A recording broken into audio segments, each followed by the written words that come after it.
It's opening night. There's a feeling of tension and excitement in the air. The technical crew is checking the lighting, the rigging, and the sound systems to make sure everything is functioning properly. The set designer is working with the stagehands to put the finishing touches on the scenic backdrops. The makeup and costume crew are chasing after the actors who are nervously practicing their lines for the last time.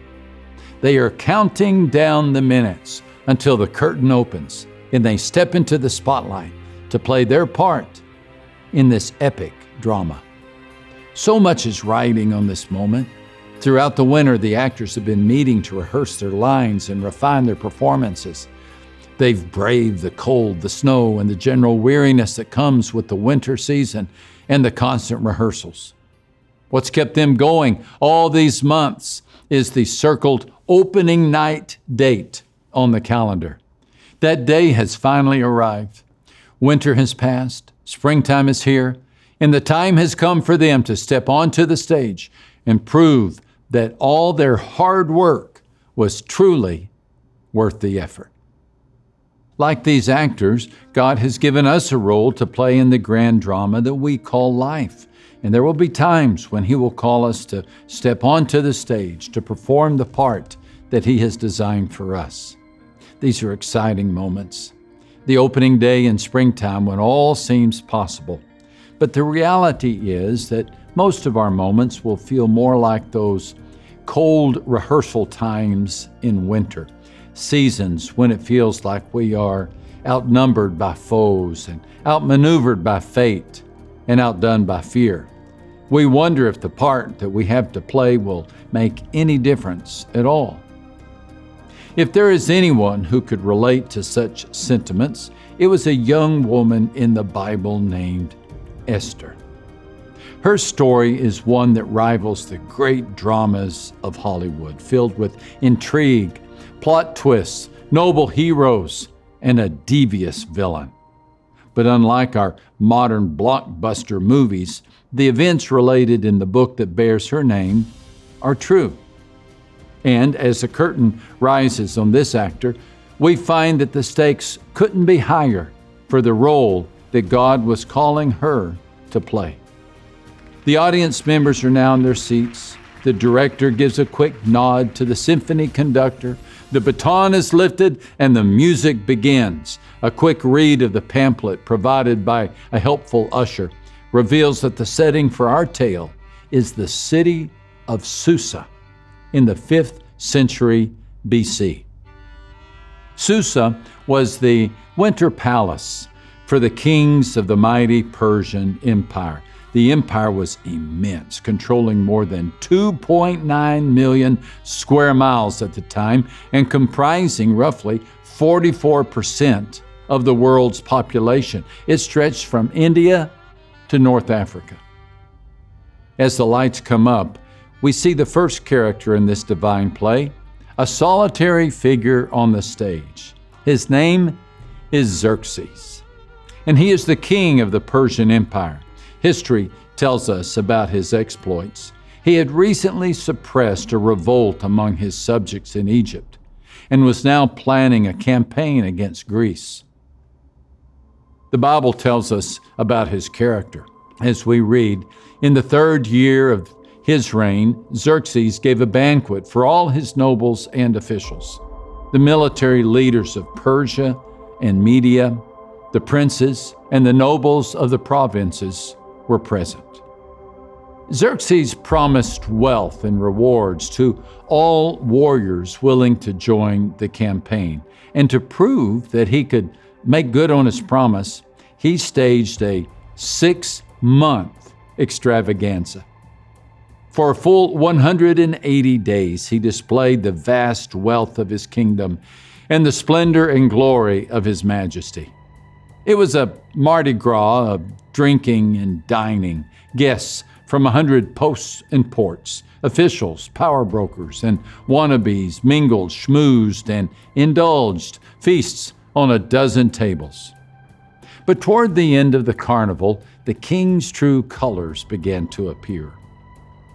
On the seventh day, when King Xerxes was in high spirits from the wine, he commanded the 7 eunuchs who served him to bring before him Queen Vashti, wearing her royal crown, in order to display her beauty to the people and nobles, for she was lovely to look at. Apparently, the king expected his queen to dance in front of his friends and leave them entranced in a cloud of perfume. He was in for a surprise, for Vashti refused to comply. Furious, the king consulted his cabinet members, who were seemingly as dense and drunk as he was. They huddled and strategized and told the king to make an example of Vashti by banishing her. Then the advisors told Xerxes to hold a royal beauty pageant to choose her replacement. This, of course, pleased the king. With these events in motion, the lights now move across the stage to land on the next 2 main characters in our drama, an older man and a younger woman. The woman is Esther. The man is Mordecai, her cousin, who has raised her since birth. Here is how their story opens. Now there was in the citadel of Susa a Jew of the tribe of Benjamin named Mordecai, son of Jair, the son of Shimei, the son of Kish, who had been carried into exile from Jerusalem by Nebuchadnezzar, king of Babylon, among those taken captive with Jehoiakim, king of Judah. Well, right away we learned that Mordecai and Esther were members of the Jewish race. They were the exiled descendants of the people of Israel. Now, if you had to pick a word to describe the Israelites of the Old Testament, you'd have many options. Stubborn comes to mind. God said they were stiff-necked. But they were also called to be spiritual, serious, strong. They were supposed to be holy. Biblically, this meant they were to be set apart. They were to live by God's standard rather than the standard of the world.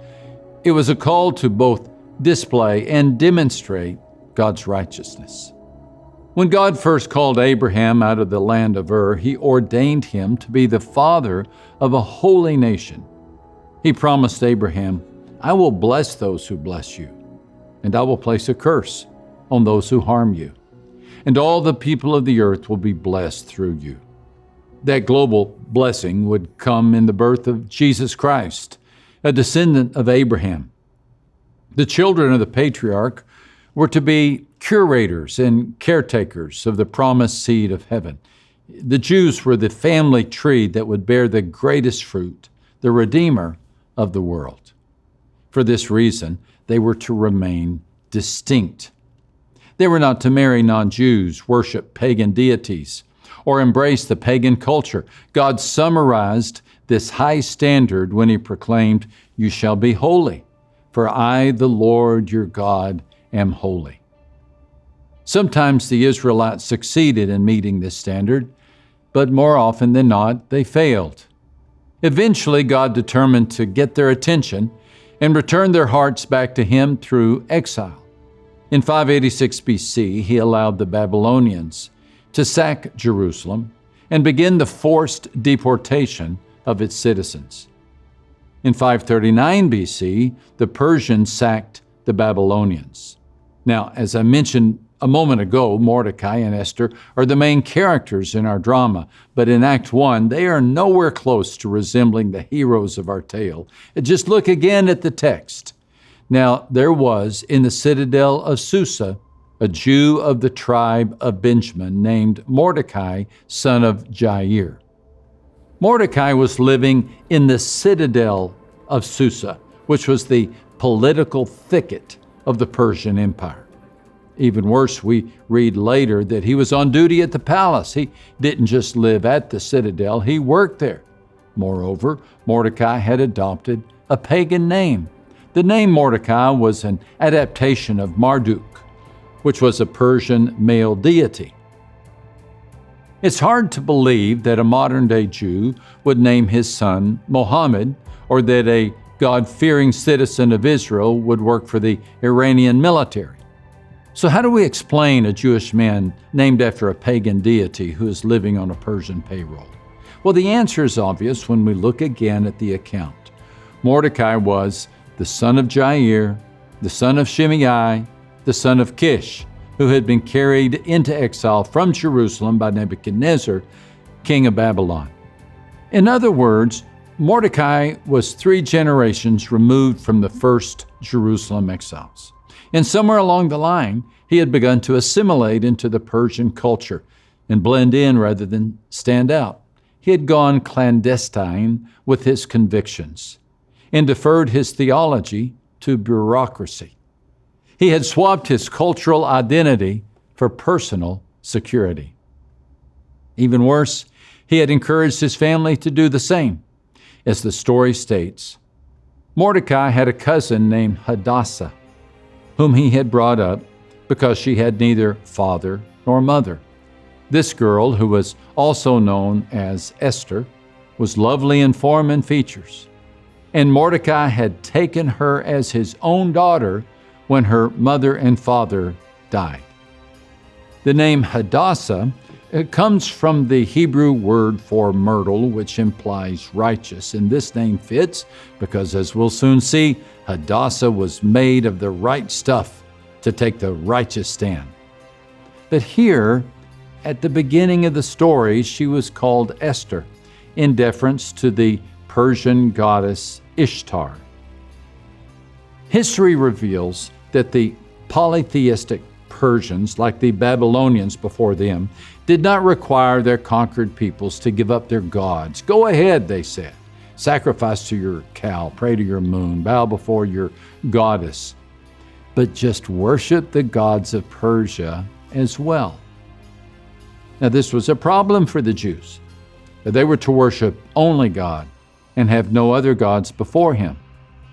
The initial response of Mordecai and Esther to this dilemma was disguise and compromise. As we read, when the king's order and edict had been proclaimed, many young women were brought to the citadel of Susa.